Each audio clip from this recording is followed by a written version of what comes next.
Sumber ini bilang ia tidak datang dengan pasukan, tapi dengan kesunyian yang menggentarkan. Lalu ia tidak membawa senjata, melainkan kebenaran yang menusuk lebih dalam dari pedang. Ini kan aneh sekali, senjata kok kesunyian dan kebenaran. Sangat aneh kalau kita berpikir dalam kerangka perang fisik, tapi sangat logis dalam kerangka perang spiritual. Kesunyian yang menggentarkan bisa diartikan sebagai kekuatan ketenangan batin yang mampu meredam kekacauan dan kepanikan di sekitarnya. Sementara kebenaran sebagai senjata utama adalah metode pencerahan. Kebohongan, ketika dihadapkan pada kebenaran yang telanjang, tidak perlu diserang. Ia akan hancur dengan sendirinya. Pertarungannya terjadi di level ide, di level kesadaran. Dia tidak membunuh para pembohong, dia membunuh kebohongan itu sendiri.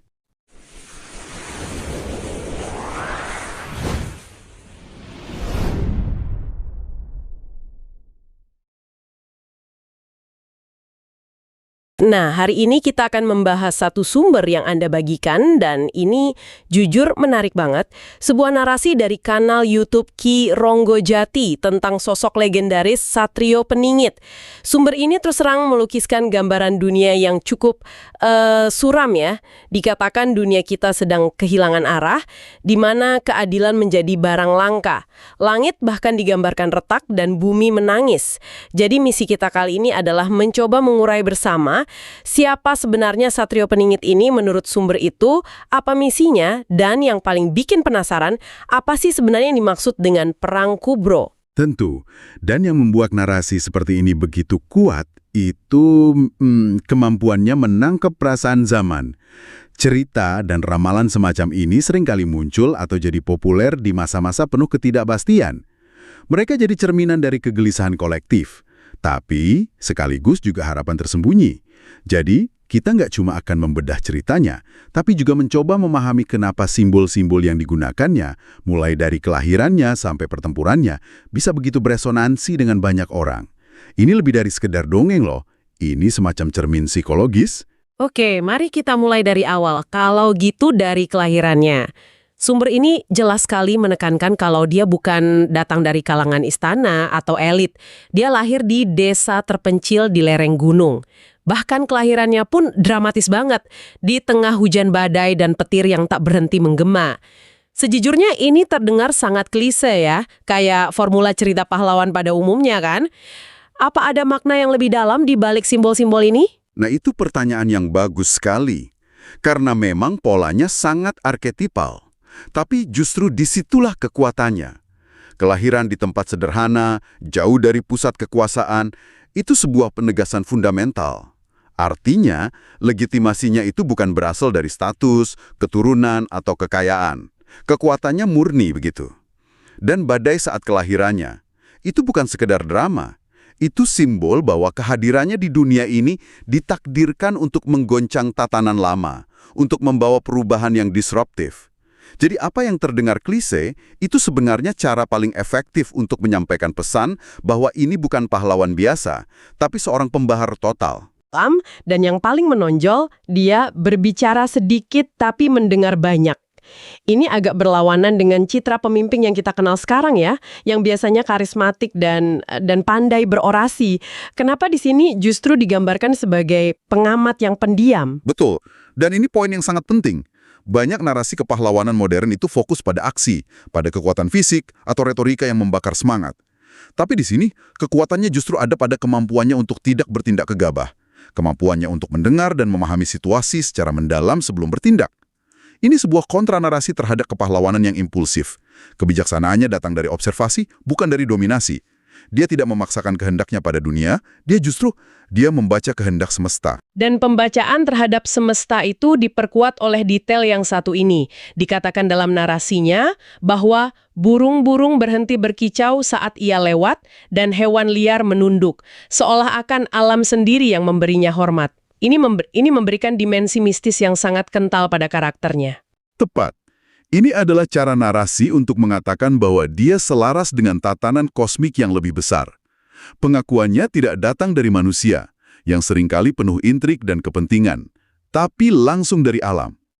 Ini mengimplikasikan bahwa misinya bukan untuk satu kelompok atau bangsa, melainkan untuk memulihkan keseimbangan seluruh ekosistem kehidupan itu sendiri. Dia bukan politisi, Dia itu agen restorasi alam semesta. Oke, dari kelahirannya yang penuh simbol, kita beranjak ke bagaimana ia mendapatkan kekuatannya. Sumber ini menyebutkan ia terus dibimbing oleh leluhurnya. Lalu ada satu momen inisiasi yang sangat krusial. Leluhurnya menyerahkan sebilah pusaka. Nah, saat kita dengar kata pusaka, yang kebayang kan biasanya keris sakti atau jimat gitu ya. Tapi sumber ini bilang pusakanya diletakkan di dalam dirinya. Ini terdengar sangat abstrak. Maksudnya, apa ya kekuatan yang tidak bisa kita lihat atau sentuh? Justru, ini mungkin adalah konsep paling fundamental dalam keseluruhan narasi ini. Pusaka di dalam diri secara radikal mengubah pemahaman kita tentang apa itu kekuatan. Kekuatan sejati, menurut narasi ini, bukanlah sesuatu yang eksternal, bukan senjata yang bisa direbut, bukan jabatan yang bisa digulingkan. Kekuatan sejatinya adalah pencerahan batin, otoritas spiritual, atau kebijaksanaan yang sudah menyatu dengan jiwa. Ini kekuatan yang tidak bisa dihancurkan karena ia adalah bagian dari jati diri sang tokoh. Dia tidak memiliki kekuatan, dia adalah kekuatan itu sendiri. Wow, oke, itu penjelasan yang sangat kuat. Dan sepertinya pusaka internal inilah yang jadi kunci dari segalanya. Karena setelah itu diceritakan saat ia bermeditasi, cakra sang pemimpin itu bergetar dalam dirinya, lalu memunculkan cahaya putih dari tubuhnya yang memberinya sebuah penglihatan. Jadi, karena pusakanya ada di dalam, penglihatannya pun datang dari dalam dirinya ya. Persis. Dan visi yang ia lihat itu bukan visi kemuliaan atau kejayaan. Sama sekali bukan. Benar-benar bukan. Visi yang ia dapatkan itu sangat mengerikan dan spesifik. Sumber ini menggambarkannya dengan detail. Langit terbakar, laut meluap, gunung meletus, bumi bergetar, dan manusia saling memakan dalam kehancuran. Gambaran kiamat total. Setelah penglihatan itu, gurunya berbisik, "Waktumu akan tiba, wahai Satrio. Dunia yang buta akan melihat kembali melalui matamu." Deskripsi manusia saling memakan itu terus terang bikin saya merinding. Bukan karena gambaran kanibalisme literal ya, tapi karena kita melihat metafora itu setiap hari. Dalam berita, dalam politik, dalam bisnis, orang-orang yang saling menjatuhkan demi kekuasaan atau keuntungan. Visi kehancuran ini berfungsi sebagai justifikasi misinya. Dia tidak datang karena ambisi pribadi, dia datang karena melihat dunia berada di ambang jurang kehancuran yang disebabkan oleh kerusakan moral manusia itu sendiri. Jadi misinya bukan untuk menaklukkan, tapi untuk menyelamatkan. Nah, melihat visi kehancuran separah itu rasanya mustahil dia cuma diam ya. Lalu apa yang sumber ini katakan tentang misi yang harus ia jalankan setelah melihat semua itu? Misinya dijabarkan dengan sangat puitis namun jelas. Tugasnya adalah untuk menyatukan yang tercerai, membangunkan yang tertidur, dan menghancurkan batang-batang kebohongan yang telah mengakar selama ratusan tahun. Ini bukan sekedar reformasi politik, ini terdengar seperti restorasi peradaban. Terutama frasa membangunkan yang tertidur itu menyiratkan kalau masalah utamanya bukan karena orang-orang jahat, tapi karena banyak orang baik yang tidak sadar, yang hidup dalam ilusi atau apatis. Tepat sekali. Ini mengindikasikan bahwa pertempuran terbesarnya mungkin bukan melawan musuh yang terlihat, tapi melawan ketidaktahuan dan ketidakpedulian massal. Dan ini membawa kita pada sifat musuh yang sebenarnya. Benar. Dan soal musuh ini, sumbernya memberikan detail yang sangat spesifik dan surreal. Musuhnya bukan sekedar kerajaan lain atau pasukan biasa. Dikatakan ia akan melawan bayangan dari Yaman purba dan makhluk-makhluk hitam yang bangkit dari dalam tanah. Tapi ada satu kalimat kunci. Makhluk-makhluk ini adalah jelmaan keserakahan dan kebencian manusia sendiri. Jadi, musuhnya adalah sifat buruk kita sendiri yang jadi nyata. Begitu. Dan inilah kunci untuk memahami apa itu perang kubro. Kalau musuhnya adalah perwujudan fisik dari sifat-sifat buruk manusia, keserakahan, kebencian, kebohongan, maka perangnya tidak mungkin dimenangkan dengan pedang atau senjata fisik. Gimana caranya Anda membunuh keserakahan dengan tombak? Nggak bisa kan? Ini adalah sebuah pertempuran moral, pertempuran spiritual. Bayangkan saja gejolak yang kita rasakan saat harus memilih antara jujur dan untung. Sumber ini seolah-olah memperbesar pertarungan batin itu ke skala global. Itulah perang kubronya. Ini perang gaib yang terjadi di dalam jiwa kolektif manusia. Perang gaib itu menjelaskan kenapa senjatanya juga sangat tidak konvensional. Sumber ini bilang ia tidak datang dengan pasukan tapi dengan kesunyian yang menggentarkan. Lalu ia tidak membawa senjata melainkan kebenaran yang menusuk lebih dalam dari pedang.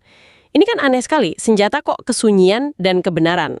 Sangat aneh kalau kita berpikir dalam kerangka perang fisik, tapi sangat logis dalam kerangka perang spiritual. Kesunyian yang menggentarkan bisa diartikan sebagai kekuatan ketenangan batin yang mampu meredam kekacauan dan kepanikan di sekitarnya. Sementara kebenaran sebagai senjata utama adalah metode pencerahan. Kebohongan, ketika dihadapkan pada kebenaran yang telanjang, tidak perlu diserang. Ia akan hancur dengan sendirinya. Pertarungannya terjadi di level ide, di level kesadaran. Dia tidak membunuh para pembohong, dia membunuh kebohongan itu sendiri. Semua ini membangun sebuah momen puncak yang luar biasa. Saat dunia digambarkan hampir kehilangan harapan, Satrio Piningit ini akan berdiri di antara langit dan tanah. Dan di saat itulah ia menyampaikan proklamasinya. Saya akan kutip langsung karena kalimat ini benar-benar mengubah segalanya. Dia berkata, "Aku bukan raja, aku bukan nabi, aku adalah gema dari nurani yang telah kalian bisukan." Wow, kalimat itu. Sebuah proklamasi yang dampaknya luar biasa. Perhatikan bagaimana ia secara sadar menolak dua label kekuasaan terbesar dalam sejarah manusia. Dia menolak label kekuasaan duniawi, raja, dan juga menolak label otoritas spiritual yang sudah mapan, nabi. Kenapa? Karena dengan menolak label-label itu, ia menolak menjadi figur eksternal baru untuk diikuti secara buta. Sebaliknya, ia memposisikan dirinya sebagai sesuatu yang sangat berbeda, gema dari nurani. Sesuatu yang sebenarnya sudah ada di dalam diri setiap orang, tapi selama ini diabaikan, ditindas, atau sengaja dibungkam. Dia tidak menawarkan dirinya sebagai pemimpin baru, dia justru melempar bola kembali ke kita semua. Benar sekali.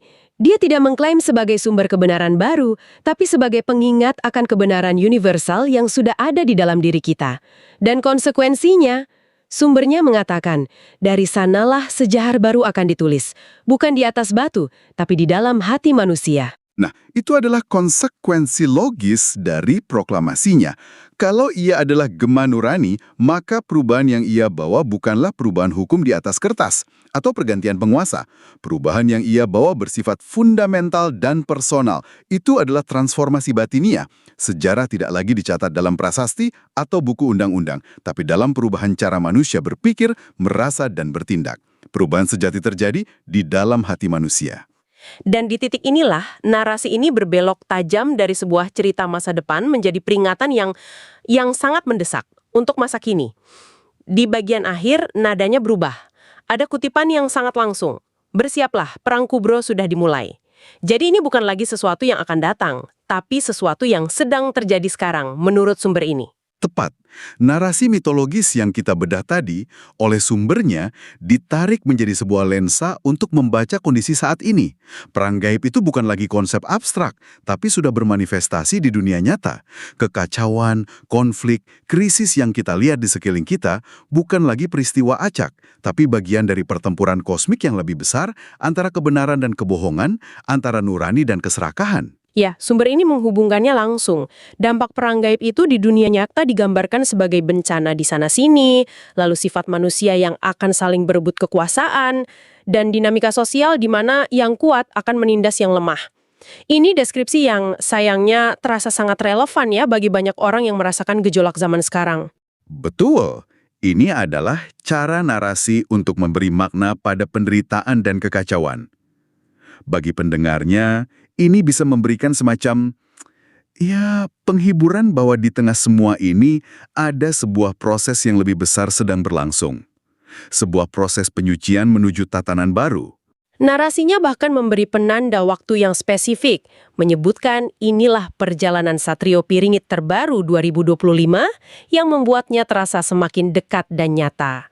Lalu ditutup dengan sebuah panggilan yang ditujukan langsung kepada kita.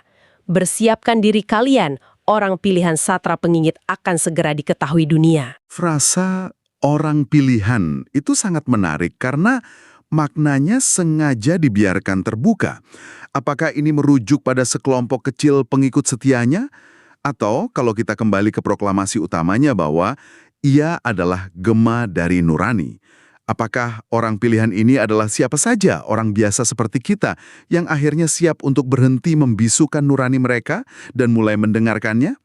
Narasi ini tidak memberi jawaban pasti, seolah mengundang kita untuk merefleksikannya sendiri. Terlahir dari kesederhanaan, kekuatannya bukan dari senjata tapi dari pencerahan batin, sebuah pusaka di dalam diri. Dia memimpin perang kubro yang ternyata adalah perang spiritual melawan kegelapan di dalam diri kita sendiri, kayak keserakahan dan kebohongan. Senjatanya pun bukan pedang, tapi kebenaran. Dan yang paling penting, tujuannya bukan untuk menjadi raja atau nabi baru, tapi untuk membangkitkan kembali nurani yang sudah lama kita abaikan. Tepat sekali. Pada akhirnya, terlepas dari apakah kita melihat narasi ini sebagai ramalan literal atau sebagai sebuah alegori yang kuat, pesan utamanya tetap sangat relevan dan universal. Pesan itu adalah bahwa perubahan besar di dunia luar, perbaikan kondisi masyarakat, atau datangnya zaman keemasan, pada dasarnya dimulai dari pertempuran yang paling sulit. Pertempuran di dalam diri setiap individu. Perang melawan keserakahan, kebencian, dan kebohongan di dalam hati kita masing-masing. Ini meninggalkan kita dengan sebuah pemikiran penutup yang menarik untuk Anda renungkan. Sumber ini diakhiri dengan pernyataan bahwa orang pilihan Satrio Piningit akan segera diketahui dunia. Jika Satrio Piningit seperti yang ia katakan, hanyalah gema dari nurani dan misinya adalah membangunkan yang tertidur, ini memunculkan satu pertanyaan penting. Apakah orang-orang pilihan itu adalah sekelompok pengikut elit yang menunggu untuk diselamatkan? Atau justru orang pilihan itu adalah setiap individu, termasuk Anda, yang akhirnya berhasil mendengar gema nurani itu di tengah kebisingan dunia dan punya keberanian untuk bertindak sesuai dengannya?